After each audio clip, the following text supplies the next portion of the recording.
Welcome, everyone, to the It's Official podcast. Jeremy Plonk here for First Bet and Express Bet. Time to talk hot topics in horse racing. A lot was shaken at the spa last week. We'll get into much Saratoga talk. Of course, it is opening week at Del Mar starting this weekend. So Saratoga, Del Mar, it's Haskell weekend as well at Monmouth. This is one of the absolute biggest weekends of summer.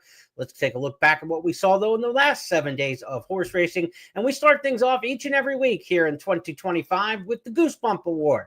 Which race or performance got us up out of our seat, got the hair on the back of our neck standing up, got those goosebumps going? Well, sometimes the biggest race in the country for a week, last week's Grade 1 Diana, will actually deliver on the promise. And this week's Goosebump Award winner is the Diana Stakes, and an excellent 1-2 showdown between She Feels Pretty, who had won 4 straight, and Excellent Truth, who had been second in 3 straight Group or Grade 1 races around the world. It was Cherie DeVoe and Chad Brown, old mates at it in the stretch for the Goosebump Award, the Diana from last week at Saratoga. She Feels Pretty makes a 3-wide bid on the outside of Choice, who's hanging tough. In between those two, Excellent Truth. She Feels Pretty surges past with a furlong left to go. Excellent Truth will make her work for it. These two are head and head. She Feels Pretty or Excellent Truth. Excellent Truth, She Feels Pretty, nose and nose for the wire. Here is the line. Excellent Truth defeats She Feels Pretty. Dynamic pricing rallied into third in front of Choicia in the Duncan Diana.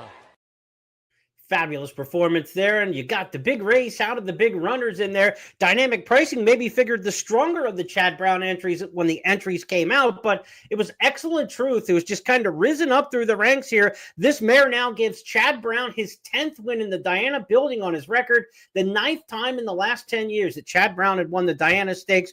Excellent Truth. The question now be, where will she go coming out of this mile and an 8th race? Next up on the docket in Saratoga is at a mile and 3/8. When we talk about the longer races, we talk about the Flower Bowl and some of the longer races towards the Breeders' Cup Filly and Mare Turf.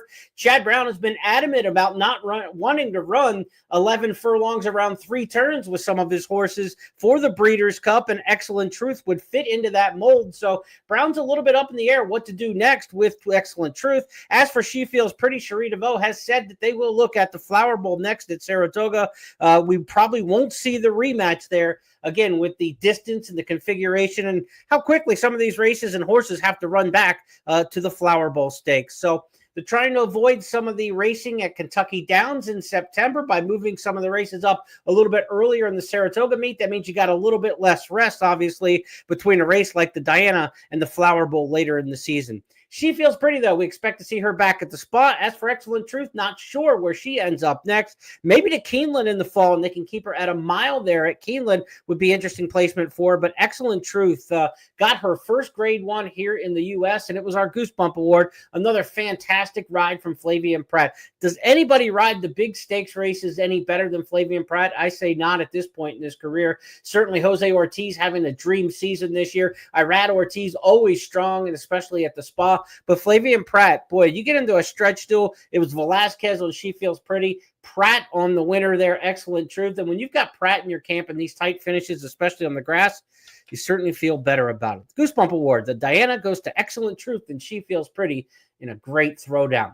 Now, we talk about Chad Brown and Cherie DeVoe. Of course, Cherie, the former assistant to Chad Brown back in the day, they were part of Headline 1. They're also part of number 2 on our list of 5 hot topics this week because Dr. Agnew debuted. Generational support, says the headline, because this is a second-generation legacy runner. This is a son of Lady Eli making his career debut. Of course, Lady Eli was a horse who won 10 of 14 for Chad Brown, nearly $3 million. The 2017 champion turf mare.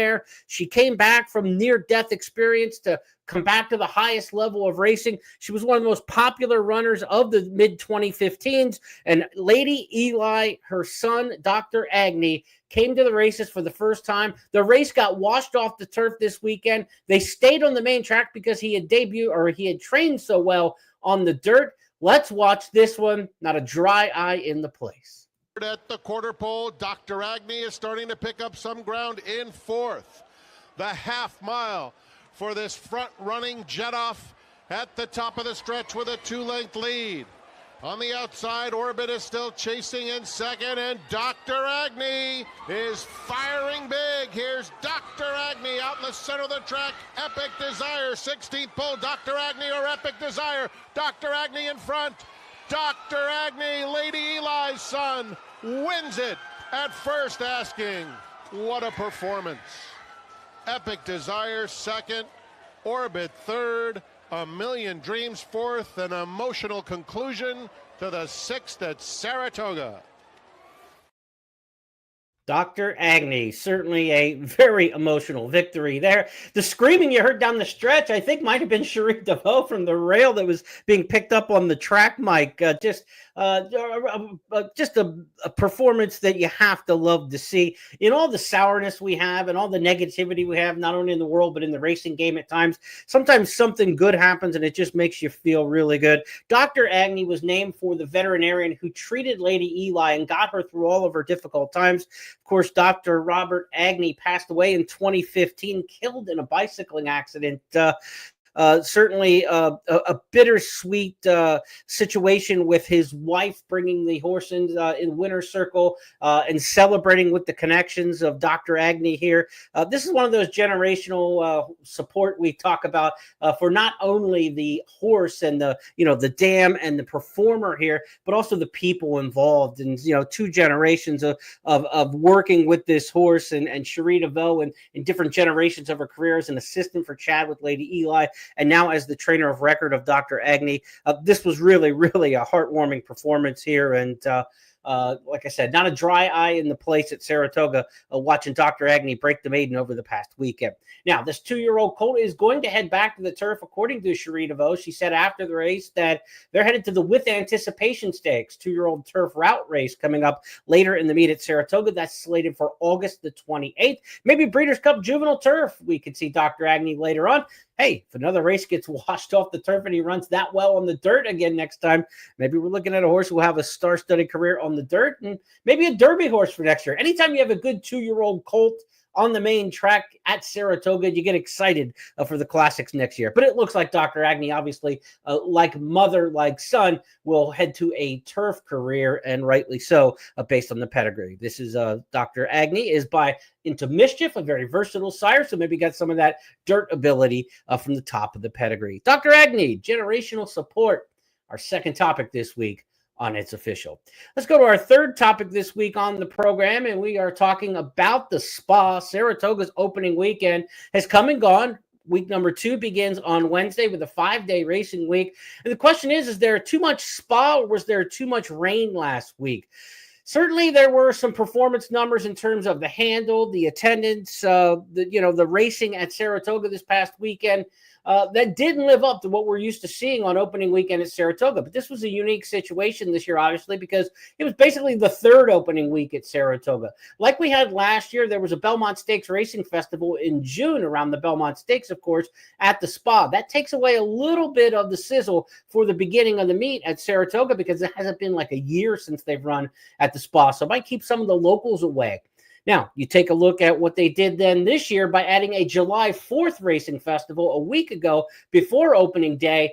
And that kind of, I think, took something away. The July 4th Racing Festival handled $83 million over its 4-day run. That was far more than what we would have seen at Aqueduct during those same corresponding days. About $46 million was the difference there. So it was a big boon for the racing at Saratoga and for NYRA's bottom line, obviously, with the handle for that Belmont Stakes Racing Festival. And then, of course, the record-setting or establishing what would have been, record handle and NYRA for that time in July around the July 4th holiday with that festival.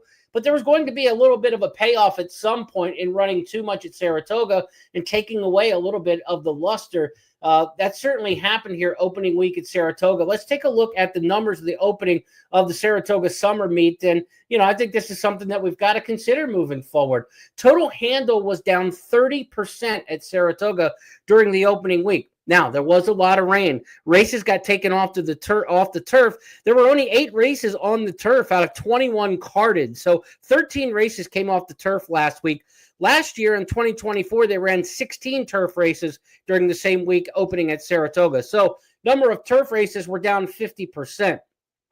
handle off 23% on track, 30% overall. So it wasn't as bad on track. So the fans came out in a little bit better numbers than the national simulcast bettors. And when you look at that, on track handle off 23%, total handle off 30%. So that means your simulcast export handle all around the country was way off, upwards of 40% probably to get to that overall 30 numbers. So maybe the national audience did get a little weakened by so much Saratoga in so short of a time.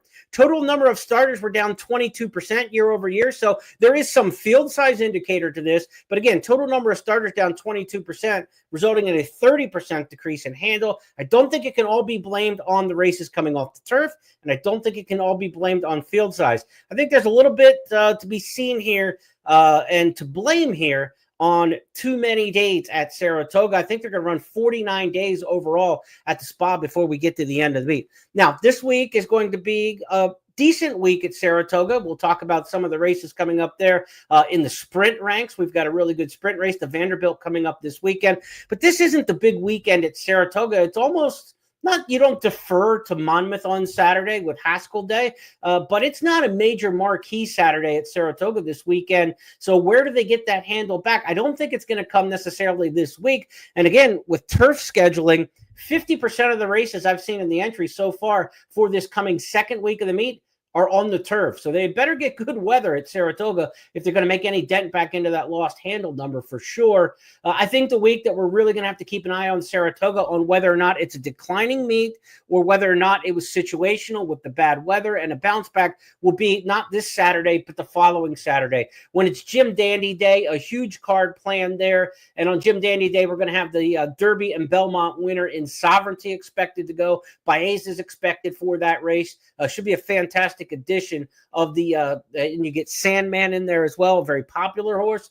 Should be a great edition of the Jim Dandy Stakes to really see where we stand at this Saratoga meet. We'll probably know a lot more a week from Saturday than this week in what direction that Saratoga meet is going. Now, you can't believe just everything you read and all the angst you read on Twitter. Remember, the algorithms for social media are set up to feed you information that you want to read. And if you're one who's been down on Saratoga and ragging on it and too much racing and that sort of thing, that stuff is just going to show up in your feed all over the place. So sometimes you can get swayed by what's going on in social media and judge that and say that's the mood of the country or that's the mood of the racing community. Maybe not overall. Again, we'll see here in another week or so what it turns out to be at Saratoga. But Mother Nature was no friend to the spa opening week for sure. I do tend to think, though, it is part over racing for Saratoga this year with the 3 separate meets and also something to do with the weather. We're going to know a lot more, though, I think, after Jim Dandy Day coming up a week from Saturday. Now, one of the races that was really kind of indicative of what we saw with the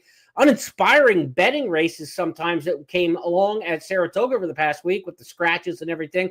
They did keep the race on the turf for the Bowling Green Stakes. Far Bridge was in there. It's a solid favorite. And the race scratched down to just 3 rivals. So there was only a field of 4 in there. If you didn't see it, Far Bridge delivered as the chalk. But again, nice race to watch, but not a great race to bet. Race. He's starting to inch up on the outside. El Razine widest of all. They're coming to the furlong pole. Far Bridge in complete control. In the center, El Razine motors into second. Far Bridge by 6 lengths as they come toward the wire. It's all Far Bridge. El Razine with a valiant effort, but he'll only come within about 3.5 lengths of the dominant Far Bridge, who wins the Bowling Green Fuller Run. El Razine completes the exacta. There is Miguel. And you saw Miguel Clement there, a young trainer taking over for his late father, Christophe Clement, who passed away about a month ago. Miguel off to a tremendous start for the Clement family stables. So, again, congrats to him. And there were some very pleasing wins. Far Bridge winning for Miguel Clement, the first-time starter, Dr. Agnew getting the victory. There were some very pleasing wins. But, again, not great gambling so far at Saratoga. We'll see if that improves. Now let's talk about some gambling for this coming week. It's time for our 4th topic this week on It's Official. And Journalism is going back to school in the Haskell, if you will, coming east in Journalism, a horse who won the Preakness Stakes, and the 1-2-4 finishers of the Preakness are all coming back for the Haskell this Saturday in New Jersey. So let's take a look at the real field for the Haskell Invitational. This drew just this morning on Tuesday as we record and release our podcast for It's Official each and every week. A field of 8 has passed the entry box for Monmouth's signature race. The $1 million Haskell will headline a multi-stakes program this weekend. Post time for the Haskell is set for 5:45 p.m. Eastern. Bracket Buster from the inside was the winner of the Pegasus Stakes. Got good early speed there. The outside 2, Kentucky Outlaw and Goal Oriented, also with plenty of early speed. Goal Oriented, the 8 for Bob Baffert. Baffert, of course, a 9-time winner of this race. The Haskell, most recently authentic in 2020. As for some of the other runners in here, you've got Gosger, who almost pulled off the upset in the Preakness Stakes, and the horse who caught him, Journalism, will be the odds-on favorite in Monmouth's signature race. Let's go back and take a look at that Preakness Stakes. The 1-2-4 finishers are all back. Journalism is getting closer now. He's behind a wall of horses. He's looking for a place to go, and he's got nowhere to go. Oh, he bumped hard with Goal Oriented. In the meanwhile, Gosker's running the race of his life, and Sandman has entered the scene, and he has moved up on the far outside. Journalism is still running on. He's back into second. He might even win it. Here's the wire. Oh, my goodness. Journalism has won the Preakness Stakes in a performance like you read about. We will be talking about that one for years and years to come.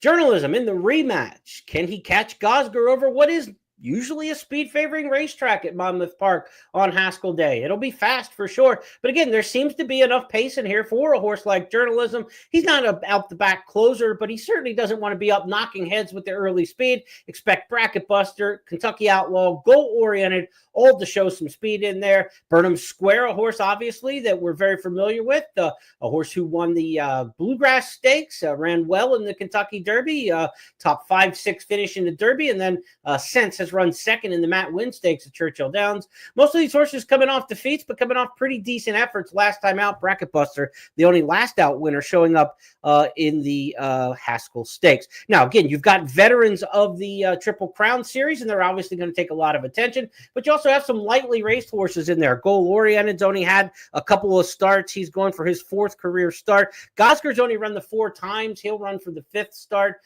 You've got horses like Journalism and Burnham Square running for the 9th time. So where will the advantage lie? Is it in the experienced horse? Is it in the up-and-coming horse? And we've seen a little bit of each in recent years. Dornick won last year's Haskell Invitational, a horse who ran in the Derby and ran in the Belmont Stakes, and of course won the Belmont Stakes. Dornick was a veteran of the Triple Crown Series. And then just the year before, Go Rocket Ride won the Haskell Stakes with only 3 career starts under his belt, and none of them in Grade 1 company at that point for Richard Mandela. So even in the last 2 years, it's been an up-and-comer with a very light resume, and then a very experienced horse like Dornick in classic wins on his resume, winning the Haskell. It could go either way in that sense. Really, take the best horse, the best trip, and see how it shakes out for you. The field of 8 set for the Haskell. We'll have a full handicapping preview of the Haskell Invitational coming up on Friday when I'm joined by guest handicapper Scott Shapiro. We do the First Call podcast each and every Friday, handicapping 8 stakes races for the weekend. I'm sure we will hit some serious undercard action at Monmouth as well. So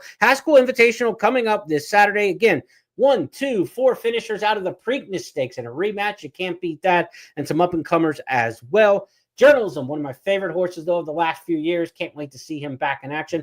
I don't think he gains a lot by running in the Haskell, right? Without Sovereignty in there, a win in the Haskell is a nice feather in the cap, but I don't think it gets him any closer to a 3-year-old championship. The fact that you've got the 2 victories in the 3 Triple Crown races head-to-head with Sovereignty beating Journalism, I don't think it benefits him. I think where the benefit could come is if they do match up in the Travers Stakes next month in late August. There's an extra week, right? The next week, an extra week of rest for horses coming out of the Haskell versus those coming out of the Jim Dandy next week at Saratoga. So going into the potential Travers matchup, there'd be an extra week of rest in there for journalism than there would be for sovereignty. I don't think he gains anything even in victory on Saturday in terms of a 3-year-old championship. He's got to beat sovereignty head-to-head at least once, if not twice, or win the Breeders' Cup Classic against the older horses, that being journalism, to wrestle away the 3-year-old title. Right now, it's sovereignty's to lose, obviously, but again, he'll have a little bit more rest if they go head-to-head in the Travers. And then if journalism beats him in the Travers, then it could be a winner-take-all in the Breeders' Cup Classic, which one of those two shows up in the Breeders' Cup Classic, which one of those two finishes better than the other, even in defeat, could determine the 3-year-old title. But we've got a tremendous 3-year-old class and a really, really big race coming up this Saturday with the Haskell at Monmouth. Can't wait to see it. Let's go to our fifth and final topic this week on It's Official, as it is each and every week. It's our Stars of Tomorrow segment. Originally, I was thinking Dr. Agnew might fit well in this spot, but we used him earlier as one of our headliners because it was just such a good, feel-good human interest story. Now, yesterday at Ellis Park with Monday Racing, Cherie DeVille not only debuted Dr. Agnew a winner in the past 7 days, she debuted a gun runner, $900,000 plus runner named Glory Me on Monday at Ellis Park. Watch this performance. This was visually pleasing. The lead. It's a pretty compact group. Ken's Integrity. And also there is Hot and Dangerous. And Hyla, Hot and Dangerous, continues with her big run. And how about Glory Me? She's gearing up to the far outside. It is Ken's with the lead at the top of the lane. Here comes Glory Me with a big blitz. Glory Me is making a fine move for the top spot, and look at her with a lot of momentum off the turn, and she's the one to beat near the 8th pole. Glory Me's up to the front. Ken's with no response. I'm going to Hyla, Hot and Dangerous, and Search Party, but it's all about Glory Me, a good-looking debut winner. Glory Me runs away from her rivals. Ken second, then Hyla, Search Party, Hot and Dangerous fifth. Now, she acted up before the race, but during the race, absolutely fantastic. Glory Me, debut winner here, $970,000 and $975,000 purchase. Half the Grade 1 Del Mar debutante winner, Grace Adler. The Dam Our Christie was a Grade 3 winner in New York out of a Penn National base for trainer Todd Beatty. Won the mile and a 16th, turned back the alarm at Aqueduct. So this was really a good performance, considering everything that happened before the race and how she performed and kind of the light bulb all went on together. Glory Me, one to absolutely keep an eye on for trainer Cherie DeVille.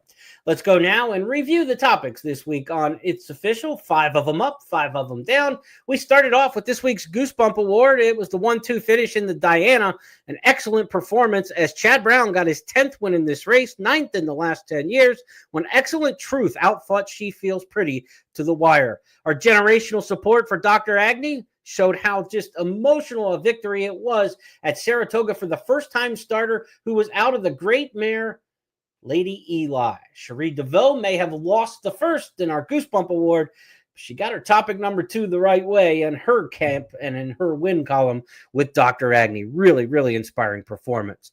Is there too much at the spa, too much racing, or too much rain? We discussed the handle numbers and how they were off on opening week at Saratoga. Big key date to watch will be in 2 weeks' time on Saturday if Sovereignty and Company in the Jim Dandy can bring Saratoga's meet back up to that perch that we expect to see when it comes to the handle and the national interest. Journalism gets back to school this Saturday, and the Haskell field of 8 was drawn for Jersey's big race this weekend, a mile and an eighth for $1 million, and he'll take on goal-oriented and others in the Haskell. And our star of tomorrow, Glory Me by Gun Runner for trainer Cherie DeVille, a massive debut win Monday at Ellis Park, winning a 6.5 furlong sprint by 4 lengths.